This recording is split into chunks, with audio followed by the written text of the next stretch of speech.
HRDS സ്ഥാപക secretary Aji കൃഷ്ണനെതിരായ POCSO പരാതിയിൽ പെൺകുട്ടിയുടെ രഹസ്യമൊഴി രേഖപ്പെടുത്തി. ഡൽഹി സാകേത് കോടതിയിലാണ് രഹസ്യമൊഴി രേഖപ്പെടുത്തിയത്.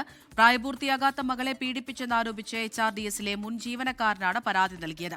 പരാതി ഗൂഢാലോചനയെന്ന് HRDS ആരോപിച്ചു. പല തരത്തിൽ നിന്നുള്ളതാണ്. ഇപ്പോൾ ഞങ്ങളെ സംബന്ധിച്ചിടത്തോളം ഓപ്പറേഷൻ സിന്ദൂറിൻ്റെ ഭാഗമായിട്ടുള്ള റീഹാബിലിറ്റേഷൻ പ്രോജക്റ്റ് ഞങ്ങളിപ്പോൾ ജമ്മു കാശ്മീരിൽ ആരംഭിച്ചിട്ടുണ്ട്. ഇത്തരം കാര്യങ്ങളെല്ലാം വന്നപ്പോഴത്തേക്കും HRDSനെ കോർണർ ചെയ്ത് HRDSനെ ഡിഫെയിം ചെയ്യുക എന്നുള്ള ഒരൊറ്റ ലക്ഷ്യത്തിലാണ് ഈ കാര്യങ്ങൾ വന്നതെന്നാണ് ഞങ്ങൾ മനസ്സിലാക്കുന്നത്. വ്യക്തിപരമായിട്ടുണ്ടായ ഉത്ഭവിച്ച ഒരു കാര്യമല്ല ഇത്. കാരണം HRDS എന്ന് പറയുന്ന സംഘടനയുടെ ഫൗണ്ടറും സെക്രട്ടറി ആയതുകൊണ്ട് തന്നെ അദ്ദേഹത്തെ കോർണർ ചെയ്യുന്നതാണ്. അപ്പോൾ അതുകൊണ്ട് തന്നെ ഞങ്ങൾക്കത് കൂട്ടായി അതിനെ പ്രൊട്ടക്ട് ചെയ്യാനുള്ള ഉത്തരവാദിത്വം ഞങ്ങൾക്കുണ്ട് സംഘടന എന്നുള്ള നിലയിൽ. അർജുൻ പീതാംബരൻ ഡൽഹിയിൽ നിന്ന് വിവരങ്ങൾ നൽകാനായി ചേരുന്നുണ്ട്. അർജുൻ, HRDSനെ മനഃപൂർവ്വം കോർണർ ചെയ്യാനുള്ള ശ്രമമാണ് നടക്കുന്നത് എന്നൊക്കെയാണ് അധികൃതർ പറയുന്നത്. എന്താണ് സംഭവത്തിന്റെ സത്യാവസ്ഥ? വിവരങ്ങൾ എന്തൊക്കെ? അമൃത, അല്പം മുൻപാണ് ഡൽഹിയിലെ സാകേത് കോടതിയിലെത്തി ഈ പെൺകുട്ടി സെക്ഷൻ 164 പ്രകാരമുള്ള രഹസ്യമൊഴി രേഖപ്പെടുത്തിയിരിക്കുന്നത്. ഇനി അതിന്റെ അടിസ്ഥാനത്തിൽ തുടർ നടപടികൾ ഉണ്ടാകും.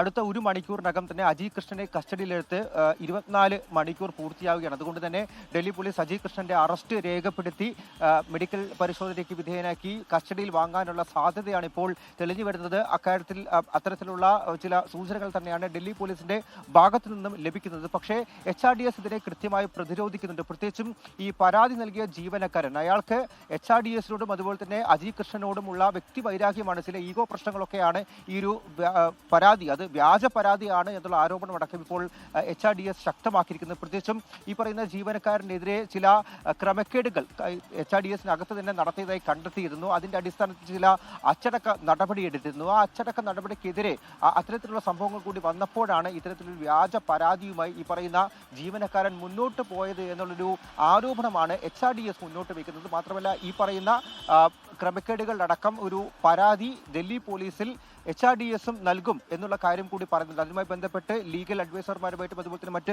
അഭിഭാഷകരുമായിട്ടെല്ലാം തന്നെ HRDS കൂടിയാലോചന നടത്തിക്കൊണ്ടിരിക്കുന്നത്. അതിനപ്പുറത്തേക്ക് ഈ അജി കൃഷ്ണനെതിരെയുള്ള പരാതിയിൽ കൃത്യമായിട്ടുള്ള ഗ്രാവിറ്റി ഉണ്ട്. പ്രത്യേകിച്ചും കുട്ടിയെ സ്കൂളിൽ കൗൺസിലിംഗിന് വിധേയമാക്കിയതാണ്. മാത്രമല്ല ഈ പരാതി അത് ചൈൽഡ് റൈറ്റ്സ് കമ്മീഷന്റെ കൂടി നിർദ്ദേശത്തെ തുടർന്നാണ്. അതിന്റെ റിപ്പോർട്ട് അടക്കമുണ്ട്. അതിന്റെ കൂടി പശ്ചാത്തലത്തിലായിരിക്കും ഇതിൽ അറസ്റ്റ് രേഖപ്പെടുത്തുക എന്നുള്ള കാര്യമാണ് ഡൽഹി പോലീസ് വ്യക്തമാക്കുന്നത്. പക്ഷേ അതിനുശേഷം ജാമ്യം എടുക്കാൻ വേണ്ടിയിട്ടുള്ള നടപടികളിലേക്കായിരിക്കും എന്തായാലും HRDS മുന്നോട്ട് പോവുക. എന്തായാലും വലിയ തോതിൽ HRDSും ഇതിനെ പ്രതിരോധിക്കുന്നുണ്ട്. അവർ മറു പരാതിയുമായി മുന്നോട്ട് പോകും എന്നുള്ള കാര്യം തന്നെയാണ് ഇപ്പോൾ വ്യക്തമാക്കിയിരിക്കുന്നത്. അമൃത.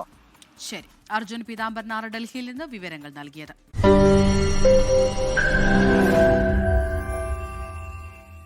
ലോകത്തെവിടെയായാലും ഏത് സമയത്തും 24 വാർത്തകളും ഓഗ്മെന്റഡ് റിയാലിറ്റി പാക്കേജുകളും എക്സ്പ്ലെയിനറുകളും വിശദമായി കാണാൻ ഞങ്ങളുടെ YouTube ചാനൽ നിങ്ങൾക്ക് സബ്സ്ക്രൈബ് ചെയ്യാം.